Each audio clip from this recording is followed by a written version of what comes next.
that. It's not like that. It's not like that, dude. Murray was an abusive alcoholic that had his hand in publishing, and he knew what it took to make a song. To make a song is extremely hard. You have no fucking idea. Let alone Paul McCartney making 80 singles after the Beatles. You don't know what that is. Murray knew what it was to make a single, okay? Murray could take street garbage, pull them in and be like, son, son, son, live for the sun. I live for the sun. Murray could do that. He proved it time and time again. It wasn't like Murray was this pathetic publisher that had one song to boot. He had his dick in multiple publishing companies. He had his dick in the Capitol Tower, the majestic tower, that dick porking the sky that was Capitol Records. Murray had his dick deep within it. Okay, he was not some pathetic fucking soccer dad.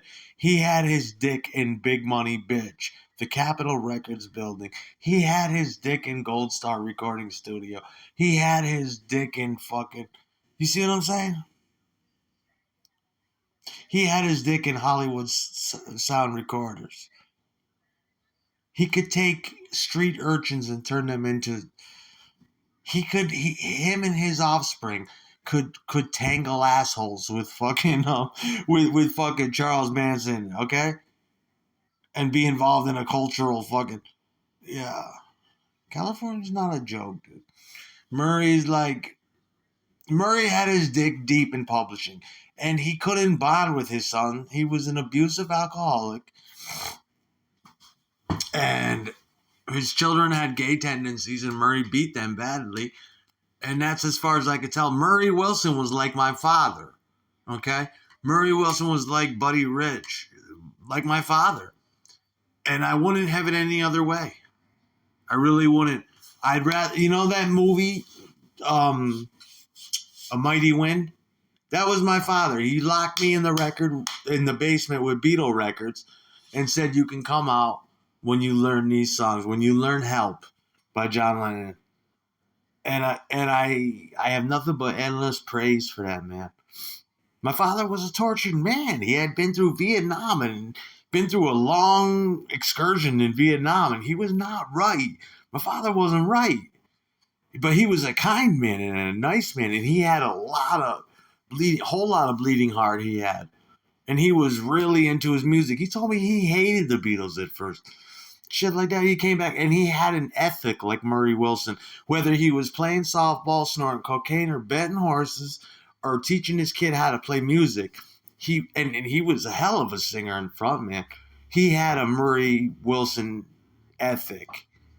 My father used to take me into his bands for big money when I was just a little kid, and take me into big business where there was in fact big money for a kid like me. That was a whole lot of money. He would give me $200 to work the goddamn lights at chinky restaurants that he would go play at, or wherever they had some blues music or rock and roll. My father was a big blues man, big rock and roll guy. He loved James Brown. He loved the Beatles. He loved the Stones. He loved Bob Dylan. He loved all that. And he had big money. Whether I was working lights for him, carrying his percussion bag to him, carrying his thermos up to him, my father. And that's how he did shit. You fucking suck. That fucking sucked. That shit didn't sound right. It sucks. You sound good. We got to fight for success here. You got to play that motherfucker. Play that motherfucker. Don't waste my time and waste your time. You don't play that right. Don't embarrass me tonight. And when you did good, he pay you in full. And I never got that excoriation like Jerry Seinfeld said. I never got that. Only now and again when I'd fuck up, he'd come down and he'd tell me, "You don't fucking waste my motherfuck time. I'm out there all week pitching mail and doing my shit and taking bets and doing my shit. The least you could do is get this right. Don't fuck up in here tonight." And, that's not, when you got your father telling you, it wasn't that bad. He cared. When I hear that shit, it's sad to me. It's like, I want to ask Brian Wilson, I don't know if he'd understand, but be like, do you miss that now?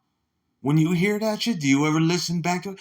Because Brian Wilson had a thing about his father when his father died. He had a thing with his father too. It was like, when you listen to that now at your age, do you see where he's coming from? He's like, my dad would do that all the time. He'd barge in on a session you were having. And sometimes I'd bother him, though. I'd be like, come take your equipment and come record with me. But it's just I'm telling you, son, when you stop fucking with your fucking heart, don't fucking waste my time. Then you can fuck yourself and you can fuck music and you might as well learn how to play baseball. You're not gonna be a son to me. That's what he taught me. To be number one or get the fuck out. It makes me sad when I hear that shit. Murray wasn't such a bad guy. He was a nice man. And so was Buddy Rich, man. It's like, you want to complain about the sound system? The sound system should set you free. We should be out there playing acoustically and you should be able to blow. Why can't you blow? You're puffing on those horns like they're fucking flutes. What the fuck is wrong with you? I'll take you out and this is what you give me? Go out there and blow for your life. Do it like it's the last time. That's what my father would have told me. Do it like it's the last motherfucking time. Like it's the last time you're going to do it. Can you picture that? Let me paint a picture for you until you can understand. Do it like it's the last motherfucking time you're going to do it. Or don't do it. And that's how I do this YouTube. Do it like it's the last motherfucking time.